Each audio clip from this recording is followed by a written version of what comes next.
दोस्तों आज की जो हमारी ये वीडियो है इसमें मैं आपको बताने वाली हूँ कि मिक्सी के जार की मदद से कैसे हम ढेरों पूड़ियाँ एक साथ बहुत ही कम तेल में बना सकते हैं। जी हाँ दोस्तों, बहुत ही यूजफुल वीडियो है, तो वीडियो को पूरा देखिएगा।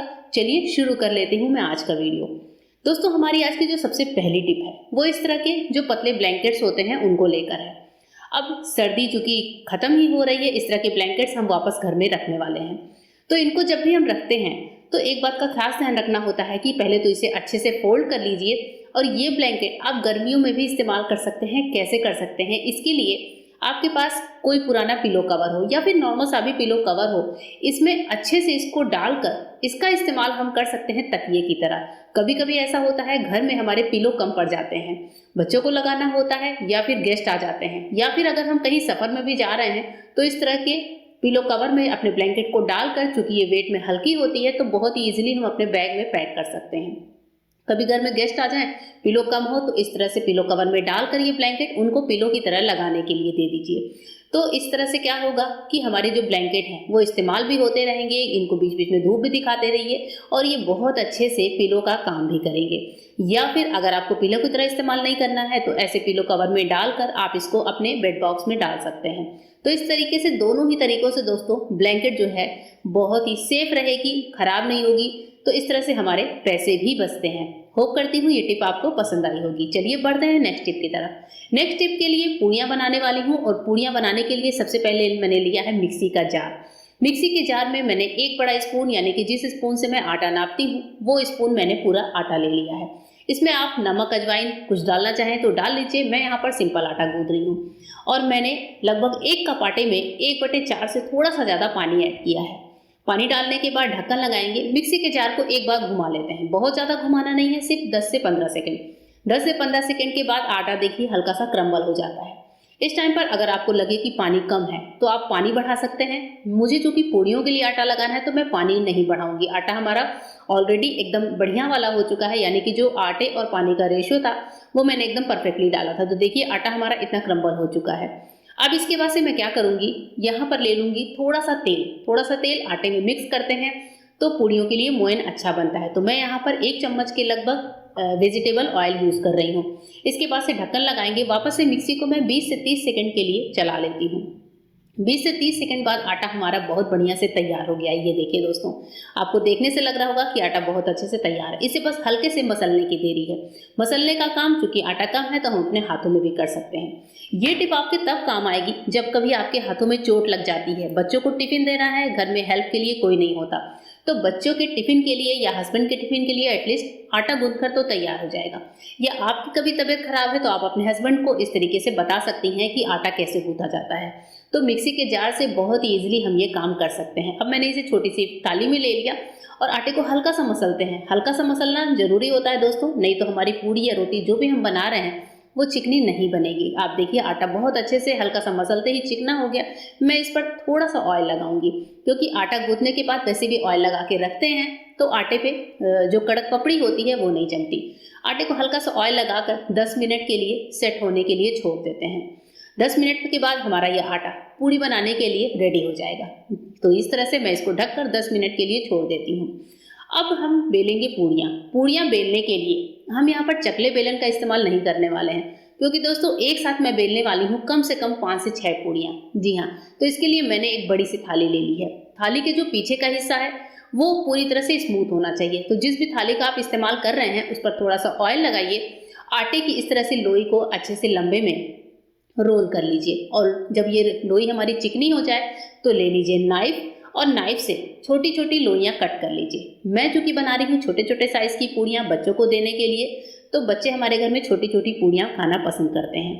अब ये छोटी छोटी लोइयों को कट करने के बाद एक बात और बता दूं कि इन लोइयों को अलग से बहुत ज़्यादा गोल करने की ज़रूरत नहीं है। इनको एज इट इज़ ही आप बेल सकते हैं या हल्का सा हाथों से आप गोल कर लीजिए, जिससे पूड़ी जो है स्मूथ दिखे। अब यहाँ पर जैसे लोई है मैंने हल्का सा ही किया है, लोई हमारी बनकर तैयार है। बहुत ज़्यादा इसमें घुमाने का तामझाम नहीं है। कभी कभी तो जैसे लोई आपको दिख रही है मैं उस पर ही पूड़ियाँ बेल देती हूँ, पर अभी चूंकि बच्चों के लिए बना रही हूँ, थाली से बेलना है, तो मैंने यहाँ पर इसे हल्का सा चिकना किया है। 6 लोइयों को सेट कर लिया है और इसके बाद से मैं अब लूंगी दूसरी थाली जो उसी साइज की है। साथ ही इसका भी सरफेस जो है इतना ही चिकना है जितना नीचे वाली थाली का है। दोनों थालियां आपस में टच होनी चाहिए। थाली को हल्का सा जैसे ही हाथों से दबाव देंगे दोस्तों, नीचे वाली थाली को हल्का हल्का सा इस तरीके से टर्न करते रहें। टर्न करते ही सारी पूड़ियों पर इवनली दबाव पड़ेगा और सारी पूड़ियाँ बहुत अच्छे से जो है दब कर यानी कि बेल कर रोल होकर रेडी हो जाएंगी। ये देखिए 10 से 15 सेकंड ही या 40 सेकंड मान लीजिए हम घुमाते हैं, हमारी 6 पूड़ियाँ बनकर तैयार हैं। अब पूड़ियों को बनाने के लिए मैंने यहाँ पर तवे का इस्तेमाल किया है। जी हाँ दोस्तों, बहुत ही कम तेल में हम पूड़ियाँ बनाने वाले हैं, तो इसके लिए तवे से बढ़िया ऑप्शन कोई नहीं हो सकता। तो मैंने तवे पर थोड़ा सा तेल लिया है, जितना कि पूड़ियों को बनाने के लिए जरूरी हो। तवे के तेल को अच्छा सा गर्म कर लेते हैं। एक छोटी लोई डालकर मैं चेक कर ले रही हूँ। छोटी लोई अगर तैरकर ऊपर आती है, इसका मतलब तेल हमारा गर्म होकर तैयार हो चुका है।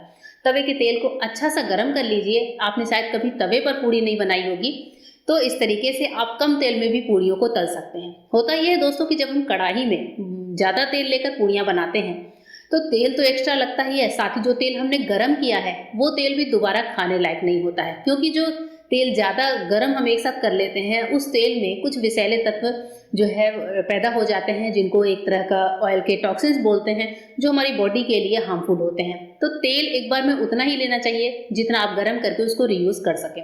तो मैंने यहाँ पर इसलिए तवे का इस्तेमाल किया है। होप करती हूँ ये टिप आपको पसंद आई होगी। और तवे में भी देखिए पूड़ियाँ हमारी कितनी बढ़िया से फूल रही हैं। और पूड़ियों को पलटने के लिए स्पून का इस्तेमाल नहीं करना है। यहाँ पर मैंने लिया है चिमटा, और चिमटे से ही पूड़ियों को उलट पुलट करके इसे एक बड़े से छन्ने में निकाल लीजिए, और छन्ने से जो एक्स्ट्रा ऑयल है वो आराम से नीचे गिर जाएगा। और इस छन्ने को मैंने भगोने में सेट कर दिया है। इसके बाद से जो बची हुई पूड़ियाँ हैं, मैं आपको सारी पूड़ियाँ तल कर एक एक करके दिखा रही हूँ कि हमारी सारी ही पूड़ियाँ फूल रही हैं। ऐसा नहीं है कि हमने मिक्सी में आटा गूंदा या फिर थालियों से बेला है तो फिर हमारी पूड़ियाँ नहीं फूलेंगी। अब आप देख रहे हैं दोस्तों कि संसाधन की जब कमी होती है, चाहे आपके पास आटे का परात नहीं है, पूड़ी बनाने के लिए कढ़ाई नहीं है, आटा गूंदने का परात ना हो, और फिर यहाँ तक कि पूड़ी तलने के लिए कोई आपके पास छनौटा ना हो, तो भी आप पूड़ियों को बनाकर कितना इजीली खा सकते हैं। यही मेरी टिप है। कैसी लगी जरूर बताइएगा। नेक्स्ट टिप है इस तरह के ज्वेलरी बॉक्स को लेकर। हमारे पास रिंग की इस तरह के बॉक्सेस होते हैं। जब हम कोई गोल्ड रिंग खरीदते हैं या फिर कोई से भी रिंग खरीदते हैं तो इस तरह के बॉक्सेस मिलते हैं। तो इसमें एक ही कट होता है जिससे हम एक ही अंगूठी एक बार में लगा सकते हैं। अब इसको हम कैसे यूज़ करें कि एक बार में हम 3 से 4 अंगूठियाँ इसमें रख सकें। छोटे साइज़ की हैं तो 4 अंगूठियाँ आ जाएंगी, बड़े साइज़ की है तो मैं आपको थोड़े से ज़्यादा रख कर दिखाऊंगी। तो मैंने क्या किया है, नाइफ को हल्का सा गर्म किया है। हल्का सा गर्म करते ही ये फोम की कटिंग बहुत अच्छे से करता है।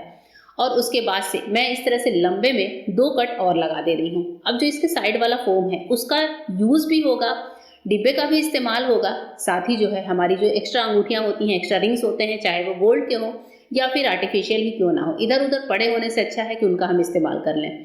तो मेरे पास इस तरह के आर्टिफिशियल रिंग्स हैं जो थोड़े बड़े साइज़ के हैं, तो एक बार में 3 रिंग्स बड़े ही आराम से इसमें एडजस्ट हो जाएंगी। ये देखिए, तो इस तरीके से रिंग्स को एडजस्ट कर लीजिए। रिंग्स जो इधर उधर पड़े होते हैं उनके डायमंड नग वगैरह खराब हो जाते हैं, काले पड़ जाते हैं, तो इस तरह से ज्वेलरी बॉक्स में करके रखिए। ये देखने में भी अच्छे लगते हैं, जगह भी नहीं लेते हैं, साथ ही इस तरह से डिब्बे का हम ऑर्गेनाइज्ड वे में यूज़ भी कर लेते हैं।